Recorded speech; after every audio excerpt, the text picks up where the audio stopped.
సంతానలేమి సమస్యకు చక్కటి పరిష్కారం చూపిస్తున్న Riya fertility test tube baby centre, CN hospital, Kurnool. మేము 2013లో 2 పగ్ బ్రీడ్ అనే 2 కుక్క పిల్లల్ని తెచ్చుకున్నామండి. ఆహ్, స్నూపీ అండ్ స్ట్రైకీ దాన్ల పేర్లు. స్నూపీ వచ్చేసి నిన్ననే కాలం చేసిందండి. అది ఆగస్ట్ 2013లో మా ఇంటికి రావడం జరిగింది. 2024 ఆగస్టులో అది కాలం చేయడం అనేది చాలా బాధాకరమైన విషయము. అంటే మొత్తానికి 12 సంవత్సరాలు మాతోనే ఉందండి. అది ఎలా అంటే మాకొక ఫ్యామిలీ మెంబర్. ఫ్యామిలీ మెంబర్ అంటే మీకెలా చెప్పగలనంటే, అది మా అమ్మకి ఒక చిన్న కూతురు లాంటిది. నేను పెద్ద కూతురైతే అది చిన్న కూతురు. నాకేమైనా అంత పట్టించుకోదు గానీ, దానికొక చిన్న జ్వరం, జలుబు ఏమొచ్చినా ఆమె తట్టుకోలేదు. అండ్ ఎవరికైనా మనుషులకు 1, 2 పేర్లుంటాయి. దానికైతే నంబర్ ఆఫ్ పేర్లు. చిన్నారి, స్నూపీ, చిట్టి తల్లి, బంగారు తల్లి, ఇంకా అలా చెప్పుకుంటూ పోతే దాని గురించి ఎన్నో ఉన్నాయండి. అసలు చాలా బాధాకరమైన విషయము. ఒకటి ఏంటంటే అది ఎటువంటి అనారోగ్యంతో చనిపోకపోవడం అనేది చాలా సంతోషకరమైన విషయము. అది వయోభారంతోనే కాలం చేసిందండి. సో, అది లేని లోటు అసలెవరు తీర్చలేరు. 12 సంవత్సరాలు మనతోనే ఉండి ఆల్ ఆఫ్ సడెన్‌గా లేకపోవడం అనేది అసలు జీర్ణించుకోలేకుంటున్నాం మేము కూడా. చాలా అంటే చాలా బాధాకరమైన విషయము. మొన్ననే లాస్ట్ సెకండ్‌కి కూడా మేము ప్రొద్దుటూరు తీసుకెళ్ళామండి దాన్ని. అన్ని టెస్ట్‌లు చేయించడానికి.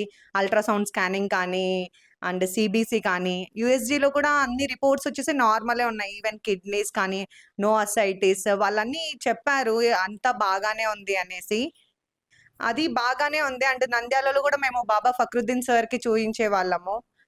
ద వెట్ పెట్ క్లినిక్ వచ్చేసి. సార్ గూడా చాలా చాలా మంచి ట్రీట్‌మెంట్ చేశారు. అండ్ ఏమో దాని టైమ్ అక్కడికి రాసి ఉంది. సో, అక్కడికే కాలం చేసింది. కానీ మా ఇంట్లో ఎప్పటికి తీరని లోటు అండి స్నూపీ లేకపోవడం అనేది. ఒకటి మా నాన్న లేనప్పుడు మేమెంత బాధపడ్డామో, ఈరోజు కూడా మేము అంతే బాధపడుతున్నాము. మా మమ్మీ అయితే లేవలేని సిట్యుయేషన్ అండి. అసలు ఏమి తినలేకుంటుంది. అండ్ మేము కూడా జీర్ణించుకోలేకుంటున్నాం దాన్ని. ఇంకా ఇంట్లో ఫ్యామిలీ మెంబర్ అసలు పిల్లలు గూడా అంత అర్థం చేసుకుంటారో లేదో, మేము చెప్పిన ప్రతి మాట అర్థమైతుంది దానికి. అసలు ఈ మాట అర్థం అవ్వలేదని కాదు. అలుగుతుంది. దాన్ని అసలు ఒక ఫస్ట్ 2013లో స్నూపీనే ఫస్ట్ తీసుకొచ్చాము. అది 40 డేస్ బేబీ మేము తెచ్చినప్పుడు. తర్వాత మేల్ కూడా తీసుకొని రావాలని స్ట్రైకిని తీసుకొచ్చాము. అది అలిగి ఉంటే మేము ఎగ్జిబిషన్ తీసుకెళ్ళాం దాన్ని. సో, ఇంక మీకు ఇక్కడే అర్థమైతుంది మేమెలా చూసుకున్నాం దాన్ని అనేసి. మాకే కాదు, మా వీధిలో ఉన్న జనాలకి కూడా స్నూపీ అంటే చాలా అఫెక్షన్ అండి. అసలు మేమెక్కడికన్నా బయటికెళ్ళినా గూడా మేము కీస్ ఇచ్చేసి ఎళ్ళేవాళ్ళము. దానికి డైలీ ఐస్ క్రీమ్ తినిపిస్తాం. ఐస్ బండి వాళ్ళ దగ్గర నుంచి అందరికీ దానితో అఫెక్షనే అండి. నిన్న గూడా వచ్చాడు ఐస్ అబ్బాయి అడిగి వెళ్ళాడు. ఏంటి స్నూపీ అరవడం లేదు అనేసి. సో, ఎవరు తట్టుకోలేకుంటున్నారండి. నిన్న అంత్యక్రియలకి కూడా చాలా మెంబర్స్ పాల్గొన్నారు. చాలా ఏడ్చారు.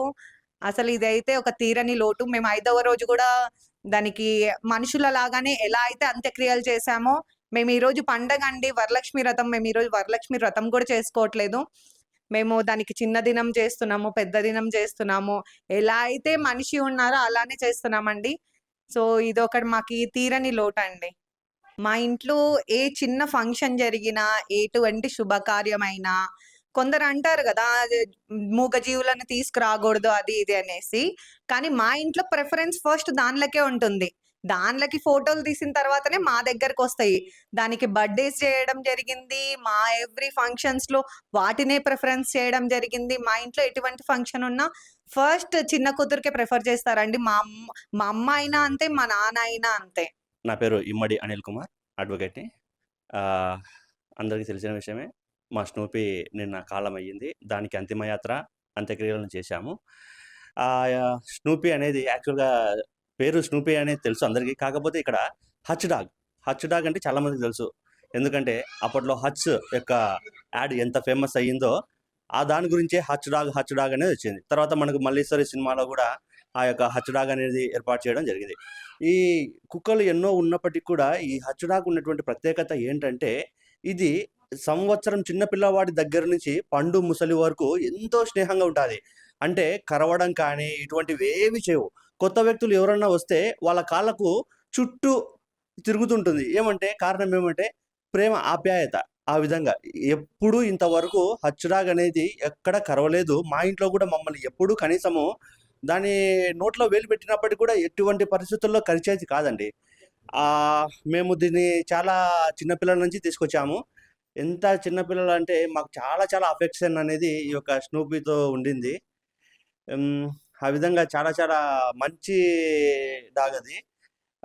కాకపోతే ఇంక వయోభారము, వృద్ధాప్య సమస్యలతో ఈ విధంగా కాలం అవ్వడము జరిగింది. మేము తినే కంచంలోనే దానికి పక్కన కంచం పెట్టేవాళ్ళము. మేమెక్కడైతే పడుకుంటామో దానికి ఒక దిండు ఏర్పాటు చేసి చేయడం జరిగింది. మామూలుగా దానికంటూ ఒక రూమ్ ఏం లేదు. ఇల్లంతా దానిదే. మేమెక్కడైతే తిరుగుతామో అదే విధంగా ఇల్లంతా తిరిగేది. ప్రతిరోజు స్నానం చేయించేవాళ్ళము ఈ విధంగా. ప్రొద్దుటూరు కూడా తీసుకెళ్ళాము.